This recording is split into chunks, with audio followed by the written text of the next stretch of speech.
Okay. Hello, welcome friends. मैं आलोक श्रीवास्तव फिर से आपका एक बार स्वागत करता हूं अपने YouTube channel Barabanki genius coaching पर।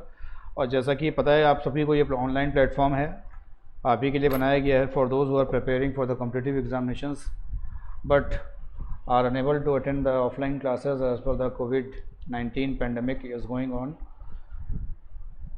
तो जो लोग लाइव आ चुके हैं बहुत अच्छी बात है, और लोग भी लिंक को शेयर करिएगा, ज़्यादा से ज़्यादा सब्सक्राइब करिएगा चैनल को, बिकॉज़ जितना अच्छा फीडबैक आपसे मिलता है उतना ही अच्छा हम लोग डिलीवर कर पाएंगे। और बेसिकली आपके फीडबैक, आपके क्वेश्चन, जो आपके जो क्वेश्चनर होते हैं, जो आपकी क्वेरीज़ होती हैं, उसको जब हम लोग पढ़ते हैं, जब रिकॉर्ड देते हैं, जब आंसर करते हैं, तो ज़्यादा मज़ा आता है करने में, और आप भी उतने अच्छा सीखेंगे। तो रिस्पॉन्ड ज़रूर करिएगा। लाइव सेशन जब होता है तो उसमें जो क्वेश्चन पूछे जाते हैं, तो लाइव चैट में आप डिस्कस करते हैं, तो डिस्कस करने पे उतना ज़्यादा आपको उसमें क्लैरिफिकेशन मिलेगा। तो जैसा कि पिछले कई लेक्चर्स में आपने देखा, बहुत सारी चीज़ें मैंने डिस्कस की, आपके पार्ट्स ऑफ स्पीच भी डिस्कस किया था, उसमें नाउन से कुछ बातें ब्रीफ की थी।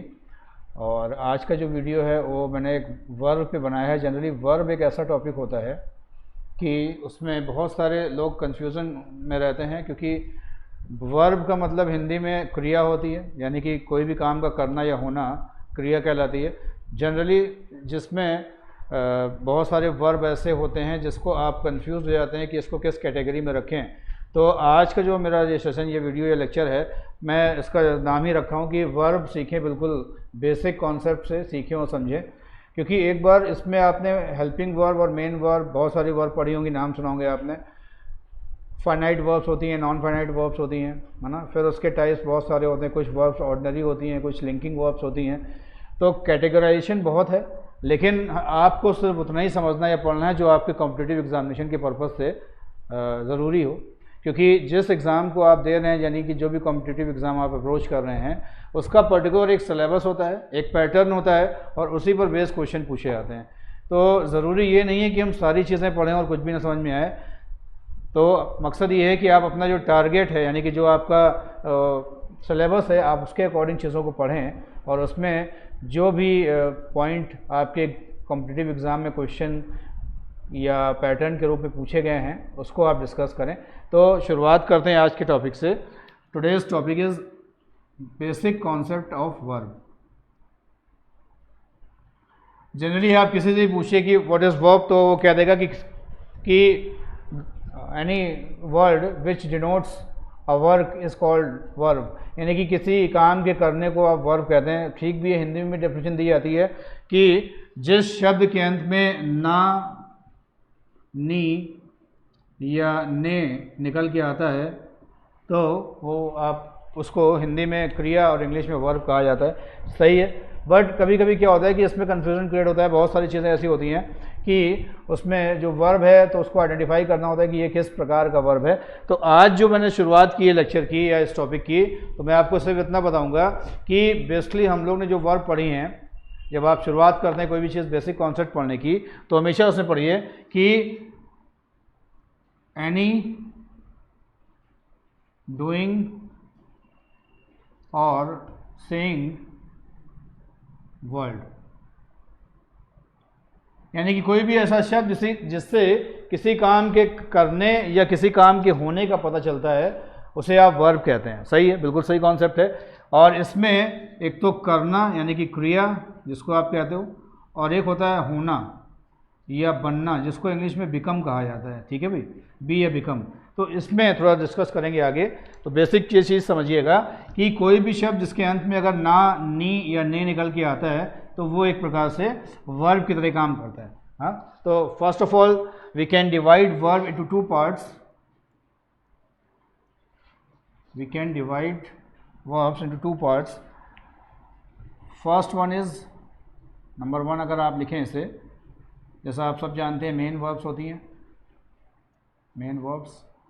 और अगर सेकेंड नंबर पे कैटेगराइज करें तो दीज आर हेल्पिंग वर्ब्स।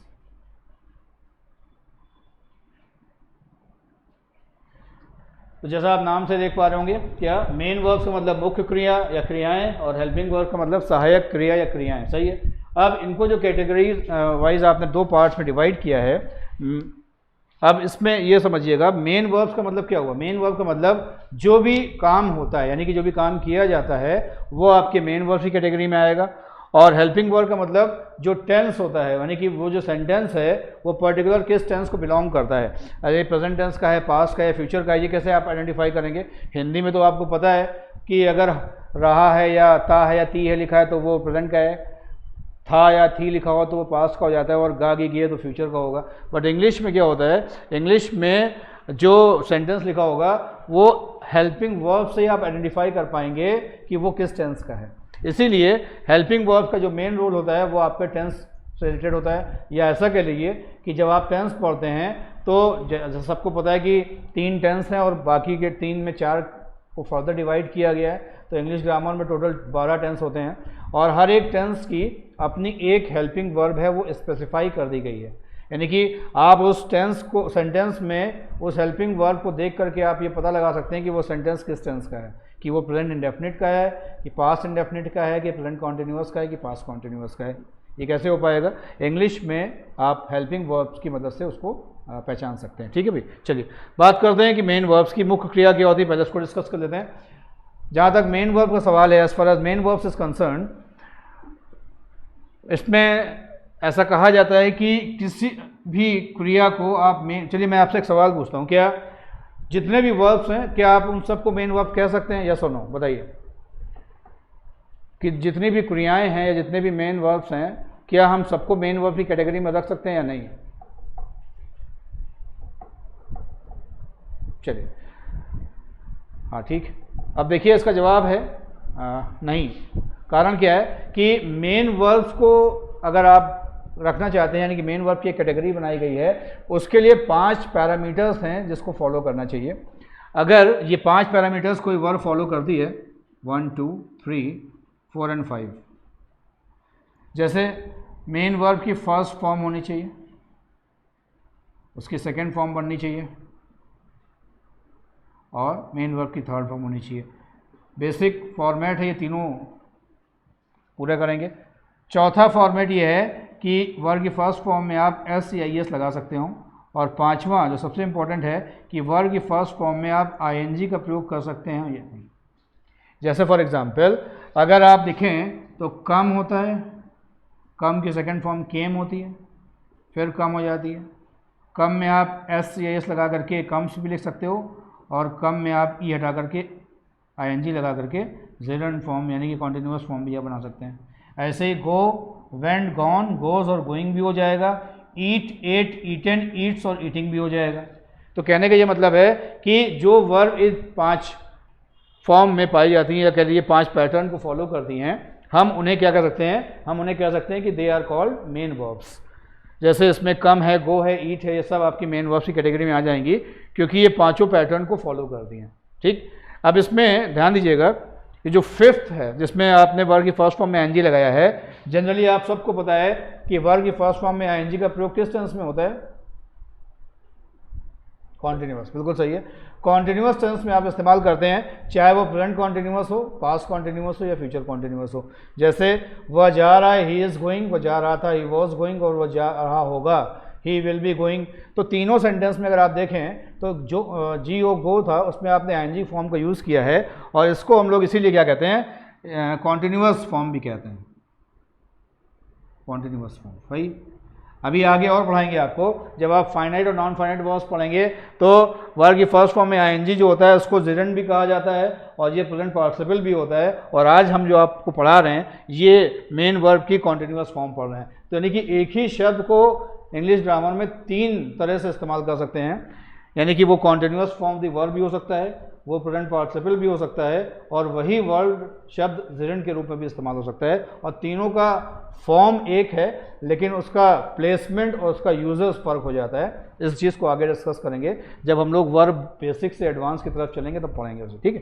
तो आज ये समझ लीजिए कि किसी भी वर्ब को, मेन वर्ब को अगर 5 पैरामीटर्स को या 5 पैटर्न को फॉलो करते हैं तो first form, second form, third form होना चाहिए।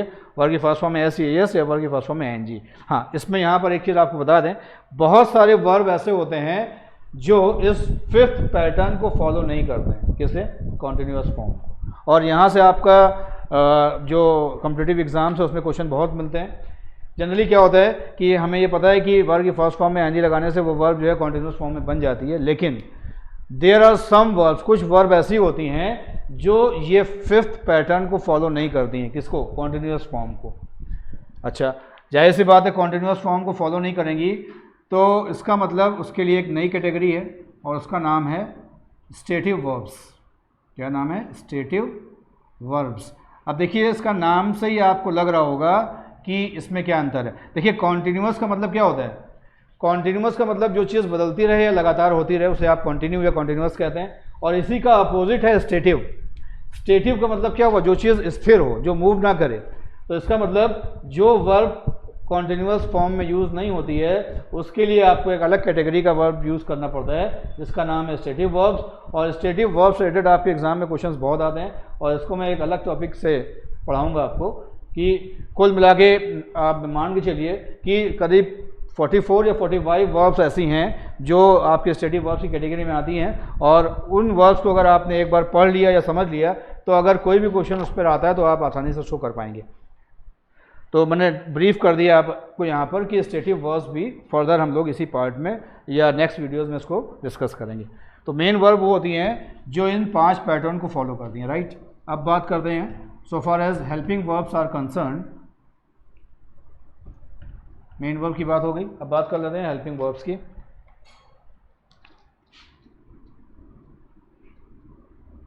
Helping verbs, generally we can divide helping verbs into 3 parts या 3 categories. We can divide it into 3 categories, 1, 2 and 3. Fine. First number, second और third. फर्स्ट नंबर पे जो है इनको हम लोग कहते हैं primary auxiliary verbs. Primary auxiliary verbs. Second number पे जो होते हैं इन्हें कहते हैं आप मॉडल्स। और जो थर्ड नंबर पे होते हैं इन्हें सेमी मॉडल्स। सेमी मॉडल्स कहा जाता है, सही। अब अगर देखें प्राइमरी ऑक्सिलरी वर्ब्स, इनकी प्राथमिक सहायक क्रियाएं ये संख्या में 11, मॉडल्स संख्या में 10 और सेमी मॉडल्स 3। तो कुल मिलाकर अगर आप देखें तो पूरे इंग्लिश ग्रामर में 24 हेल्पिंग वर्ब्स आर देयर। कुल मिला के 24 हेल्पिंग वर्ब्स होती हैं जिनको हम 3 पार्ट्स में डिवाइड कर सकते हैं। प्राइमरी ऑक्सिलरी वर्ब्स 11 होती हैं, मॉडल्स 10 होते हैं और सेमी मॉडल्स होते हैं 3। अब इनको इनके नाम से देख लेते हैं कौन कौन से हैं एक बार जल्दी से, क्योंकि ये चीज़ें बहुत ही बेसिक हैं और जो लोग एकदम शुरुआत से पढ़ रहे हैं उनके लिए बहुत ही यूज़फुल भी रहेगा और जो लोग पढ़ चुके हैं तो उनके लिए रिवीजन हो जाएगा। जैसे for example is, am, are, was, were, do, does, did, has, have और हैड। तो अगर आप काउंट करें is, am, are, was, were 1 2 3 4 5, do, does, did 3 8, has, have, had 3 11। तो ये these are 11 primary auxiliary verbs. Modals की अगर बात करें तो इसमें will, shall, can, could, would, should, may, might, must और ऑट टू। यहाँ पर ऑट के साथ टू लगता है, इसको ध्यान रखिएगा। ऑट अकेले नहीं आता, ऑट के साथ टू आता है। तो आप काउंट कर लें, will, shall, can, could, would, should 6, may, might, must और टू 4, 6 4 10। ये आपके 10 मॉडल्स हो जाएंगे। और 3 सेमी मॉडल कौन कौन से हैं इसको भी देख लीजिए। एक है यूज टू, एक है नीड और एक है डेयर। यूज टू, नीड और डेयर। तो अगर आप टोटल काउंट करेंगे how many verbs are there, 24। फिर से एक बार रिवाइज कर देता हूँ और आप चाहें तो मैं हट जाता हूँ, स्क्रीनशॉट भी ले लिए, क्योंकि ये एक ऐसा चार्ट है जो आपको हमेशा अपने फिंगर टिप्स पे रहना चाहिए ताकि कभी भी आप पढ़ें तो आपको दिक्कत नहीं हो। Is, am, are, was, were, do, does, did, has, have, had, ये आपका प्राइमरी ऑक्सिलरी वर्ब्स हो गया। फिर मॉडल्स में will, shall, can, could, would, should, may, might, must और टू। और सेमी मॉडल्स में यूज टू, नीड और डेयर। हाँ, यहाँ पर एक बात ये हो रही है कि यहाँ पर इनको नाम दिया गया मॉडल्स और इन्हें आपने कहा है सेमी मॉडल्स। हाँ, ऐसा क्यों है? ऐसा इसलिए है क्योंकि जब आप सेमी कहते हैं तो सेमी का हिंदी में मतलब क्या होता है? जैसे आपने मैथ्स में फिजिक्स में पढ़ा होगा सेमी कंडक्टर्स, अर्ध यानी कि हाफ। सेमी का जैसे फाइनल से पहले सेमीफाइनल होता है, तो सेमी मीन्स होता है हाफ, यानी कि समटाइम्स कभी कभी इन वर्ब का यूज़ हम लोग मेन वर्ब की तरह भी करते हैं और कभी कभी इनका इस्तेमाल हम लोग हेल्पिंग वर्ब की तरह भी करते हैं, इसलिए इन्हें सेमी मॉडल्स कहा गया है। देखिए डिटेल में मैं इसलिए नहीं जा रहा हूँ क्योंकि आपका पेपर डिस्क्रिप्टिव नहीं है, आपको कॉम्पिटिटिव एग्जाम में ऑब्जेक्टिव स्टाइल में आंसर करना है, तो दैट्स वाई आप इसके यूजेस पढ़िए, पॉइंट समझिए कहाँ से क्वेश्चन बनते हैं ना, और ज़्यादा इसमें डिटेल में ना जाइएगा, बिकॉज जितना ज़्यादा आप डिटेल में जाएंगे तो बहुत दिक्कत होगी, क्योंकि आप भी जानते हैं कि आपका जो एग्ज़ाम का लेवल है उस लेवल पे और उस पॉइंट को टारगेट करके पढ़िए जैसे आपको क्वेश्चन में सॉल्व करने में आसानी हो। सही है, तो इसको मिटा दें एक बार और फिर से आपसे डिस्कस करते हैं कि जो हेल्पिंग वर्ब्स की कैटेगरी मैंने आपको बताई 3, इनमें और किस तरीके से आप इसको कैटेगराइज कर सकते हैं और उसका यूजेस कैसे, इसको देखिएगा। जैसे कुछ बुक्स में, किताबों में या कुछ टीचर्स ने आपने पढ़ा होगा तो वो कहते हैं कुछ होती है टू बी की फॉर्म, एक होती है टू डू की फॉर्म और एक होती है टू हैव। इसको समझ लीजिएगा क्योंकि यहाँ से बहुत ही बेसिक चीज़ें शुरू हो रही हैं आपकी, और ये आपके एग्जामिनेशन पॉइंट ऑफ व्यू से भी इंपॉर्टेंट है। अब जैसे मान लीजिए टू बी की फॉर्म है, बी का मतलब जैसे आपको पता है हिंदी में क्या होता है, बनना या होना, तो इसमें इज, एम, आर, वॉज या वर आ जाएगा। टू डू मतलब करना, अब इसमें डू आ जाएगा, डज आ जाएगा और डिड आ जाएगा, करेक्ट। और हैव यहाँ पर टू हैव का मतलब रखने से है, अमेरिकन इंग्लिश में हैव का मतलब रखना होता है। जैसे आपने देखा होगा लोग अक्सर कहते हैं कि आई हैव अ कार, है ना, तो हैव का मतलब रखने से है। तो हैव में यहाँ पर 3 वर्ब हैं आपके पास, एक हैज़, एक हैव और इसी का पास्ट फॉर्म क्या है, हैड। तो आप यहाँ पर देख रहे होंगे कि अभी मैंने इन्हीं को वहाँ पर, यानी कि इससे पहले जो चार्ट था उसमें मैंने आपको ये हेल्पिंग वर्ब्स में लिखाई थी, जैसे हमारा was verb, do does did या हैज़ हैव हैड, सही है। प्राइमरी ऑक्सिलरी वर्ब्स में लिखाया था, बिल्कुल सही है। अब यहाँ पर मैं आपसे बात कर रहा हूँ कि ये टू बी है, ये टू डू है और ये टू हैव है। अब इसको कैसे क्लैरिफाई करेंगे? इसको क्लैरिफाई करने के लिए I just want to give you an example, क्योंकि बिना एग्जांपल की चीज़ें आपको क्लियर नहीं होंगी। तो आप इसको देखिएगा, मैं एग्जांपल से कैसे समझ में आता है आपको, है ना, उसी तरीके में चलते हैं, ठीक। चलिए, जैसे फॉर एग्जांपल, बहुत ही छोटा एग्जांपल है और ये समझ में भी आएगा आपको। जैसे एक सेंटेंस है, he is a player, he is a player. दूसरा है, he is playing football. Now in both of the sentences आप अगर ध्यान दें, दोनों ही सेंटेंसेस में यहाँ भी इज़ लिखा हुआ है, यहाँ भी इज़ लिखा हुआ है, सही है।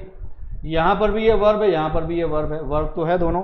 लेकिन अभी जैसे जो टॉपिक आपने पढ़ा, मतलब कैटेगरी वाइज, उसमें 2 चीज़ें मैंने आपको बताई, एक मेन वर्ब होती है, एक हेल्पिंग वर्ब होती है। तो कैन यू टेल मी कि in which sentence it is main verb and in which sentence it is helping verb? Please comment करिएगा बॉक्स में कि इन दोनों सेंटेंसेस में, फर्स्ट और सेकेंड में, किस में इज़ जो है वो हेल्पिंग वर्ब है और किस में मेन वर्ब है।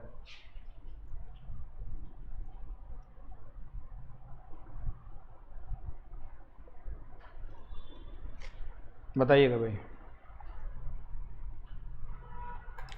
चलिए देखिए, बहुत ही आसान है ये समझना कि किस में वो हेल्पिंग है, किस में मेन वर्ब है।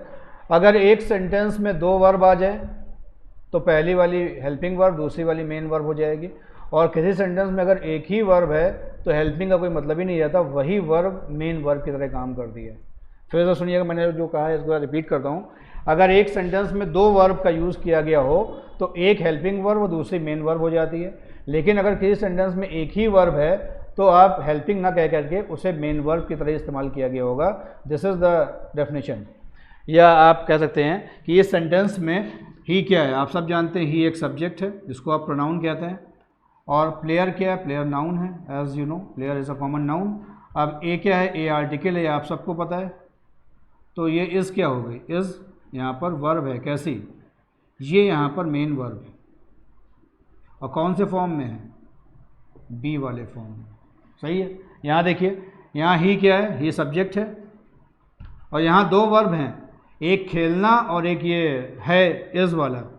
अब अगर आप ध्यान दें तो यहाँ पर मेन वर्ब कौन हो जाएगी, यहाँ पर मेन हो जाएगी प्ले, जिसमें आपने एनजी लगाया हुआ है, सही है। और इज़ यहाँ पर क्या है, इज़ इस सेंटेंस में हेल्पिंग वर्ब। तो फर्स्ट सेंटेंस में ही इज़ अ प्लेयर, वह एक खिलाड़ी है, यानी कि यहाँ पर इज़ जो है वो सेंटेंस में एक ही वर्ब के रूप में है, तो ये मेन वर्ब की तरह काम करेगा। लेकिन अगर ही इज़ प्लेइंग फुटबॉल लिखा हुआ है तो इज़ जो है हेल्पिंग वर्ब हो जाएगी और मेन वर्ब की तरह काम इसमें क्या करेगा, प्लेइंग हो जाएगा। और एग्जांपल देते हैं एक आध, ताकि आपको और चीज़ें क्लियर हों, क्योंकि इसको कॉन्सेप्ट को क्लियर होना बहुत ज़रूरी है आपके एग्जामिनेशन पॉइंट ऑफ व्यू से।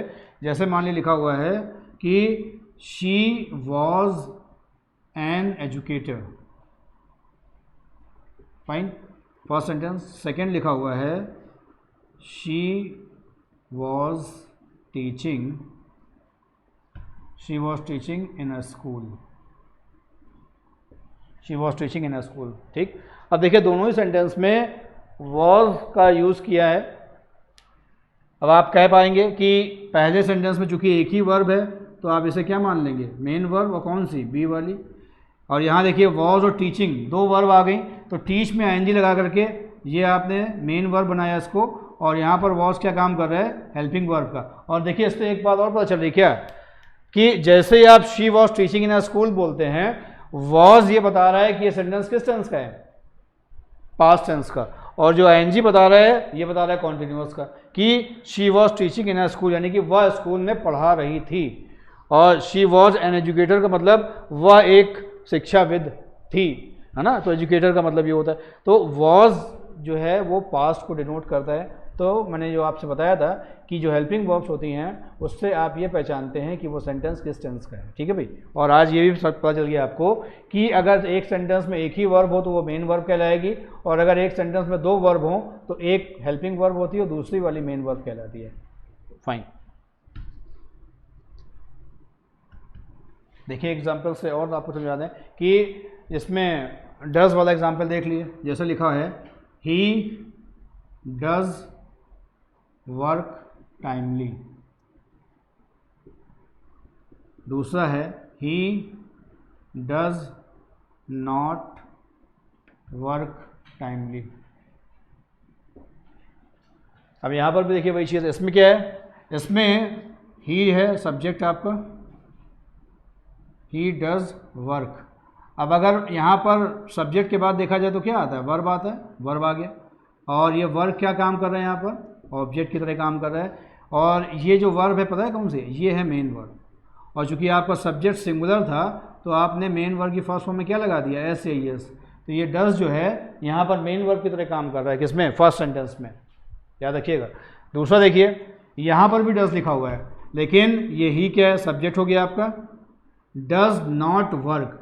अब यहाँ जो पहले सेंटेंस में वर्क आपने ऑब्जेक्ट की तरह इस्तेमाल किया था, यानी कि नाउन की तरह लिया था, ध्यान दीजिएगा इस सेंटेंस में वर्क जो है वो मेन वर्ब की फर्स्ट फॉर्म बन गया है, पता है आपको। और यहाँ पर जो डज है वो हेल्पिंग वर्ब है, और ये बता रहा है कि ये सेंटेंस किस टेंस का है, पता है। इस सेंटेंस की हिंदी होगी he does not work timely, यानी वह समय से काम नहीं करता है। तो जैसे लास्ट में ता है आ गया तो आपको इससे पता चल रहा है कि ये सेंटेंस प्रेजेंट टेंस का है, और उसमें भी ता है ती है आता है, तो ये कह सकते हैं कि ये प्रेजेंट इंडेफिनिट टेंस का होगा। तो मैंने आपसे जो कहा था कि हेल्पिंग वर्ब से आप सेंटेंस में ये पहचान सकते हैं कि वो सेंटेंस किस टेंस को बिलोंग करता है। एक एग्जांपल और देखिए, जैसे आपने कहा कि इंडिया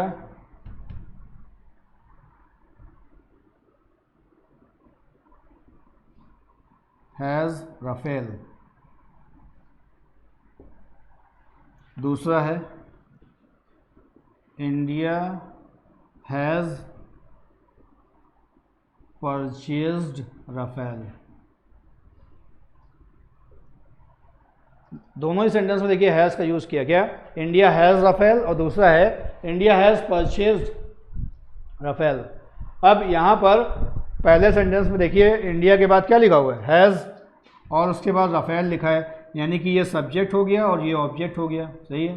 तो बीच में जो हैज़ लिखा है वो कौन है, वर्ब है। कौन सी वर्ब, यहाँ पर इसको रखना के संदर्भ में यूज़ किया है, इसलिए ये कौन सी वर्ब है, मेन वर्ब। और देखिए इंडिया हैज़ परचेज्ड, अब यहाँ पर परचेज्ड ये क्या आ गई, मेन वर्ब की थर्ड फॉर्म। आपको पता है हैज़ के साथ, हैव के साथ और हैड के साथ जब मेन वर्ब की थर्ड फॉर्म आती है तो वो सेंटेंस होता है परफेक्ट टेंस का, और अगर हैज़ लिखा हुआ है तो ये सेंटेंस हो जाएगा प्रेजेंट परफेक्ट टेंस का। तो यहाँ पर हैज़ किस फॉर्म में है, अब ये हेल्पिंग वर्ब बन जाएगी, और यहाँ पर किस फॉर्म में है, ये मेन वर्ब है, और इसका इस्तेमाल हम लोग रखने के पर्पज़ से करते हैं। जैसे आप कहिए आई हैव 2 मोबाइल, मेरे पास 2 मोबाइल हैं, और आपने कहा कि I have purchased a new mobile, और मैंने एक नया मोबाइल ख़रीद लिया है। तो देखिए पहले सेंटेंस में आपने रखने के पर्पज़ से यूज़ किया, लेकिन जब आपने आई हैव परचेज्ड बोला है तो यहाँ पर हैव का मतलब क्या हुआ है, ये एक एक्शन को बता रहा है ना। तो ये हेल्पिंग वर्ब होगा और purchase third form of the verb होगी, तो सेंटेंस किस टेंस का हो जाएगा, प्रेजेंट परफेक्ट टेंस का। ठीक है भाई। तो देखिए आज का लेक्चर मैं यहीं पर कंक्लूड कर रहा हूँ, और यहाँ पर एक चीज़ आपको देखने को ये मिली कि जो मेनली जो वर्ब होती हैं वो मेन वर्ब और हेल्पिंग वर्ब 2 होती हैं। उसमें से भी मेन वर्ब के होने के लिए मैंने आपको बताया कि 5 पैटर्न्स को फॉलो करना चाहिए, और जो लास्ट का पैटर्न है कॉन्टिन्यूअस वाला, अगर कोई वर्ब वो फॉलो नहीं करती है तो उसके लिए एक अलग कैटेगरी ऑफ वर्ब बनाया गया है जिसको हम लोग स्टेटिव वर्ब कहते हैं, और कुल मिला के वो 45 या 43 मतलब 44 के आसपास हैं। उसको हम आपको एक नए वीडियो में, एक नेक्स्ट लेक्चर में उसको अलग से बताएंगे स्टेटिव वर्ब्स को, है ना, और उससे बहुत क्वेश्चन मिलेंगे आपको। और उसके बाद फिर मैंने आपसे डिस्कस किया कि हेल्पिंग वर्ब्स होती हैं 24, इनको फर्दर आपने 3 पार्ट्स में डिवाइड किया। प्राइमरी जो होती हैं 11, फिर मॉडल्स जो होते हैं 10, और सेमी मॉडल्स होते हैं 3, और इन तीनों का यूज़ मैंने आपको टू बी, टू डू और टू हैव के फॉर्म में बताया। और ये भी बताया कि अगर एक सेंटेंस में एक ही वर्ब दी गई हो तो वो मेन वर्ब कहलाएगी, और अगर एक सेंटेंस में 2 वर्ब दी गई हो तो एक हेल्पिंग वर्ब और दूसरी मेन वर्ब बन जाती है। ठीक है भाई। तो ये आज के लेक्चर का ब्रीफ था, उम्मीद करते हैं कि यूज़फुल रहा होगा, और अगर ये वीडियो आपको पसंद आया हो तो अपने दोस्तों में, फ्रेंड्स में, या आपको लगता है जो भी कॉम्पिटिटर्स हैं उनको आप सेंड करिएगा। और इस चैनल को अगर सब्सक्राइब नहीं किया है तो once again subscribe this channel, और जो बेल आइकन उसको जरूर प्रेस कर दिएगा, so that you may get the notification timely. And thanks for watching this video. Thank you, see you next time. Thank you.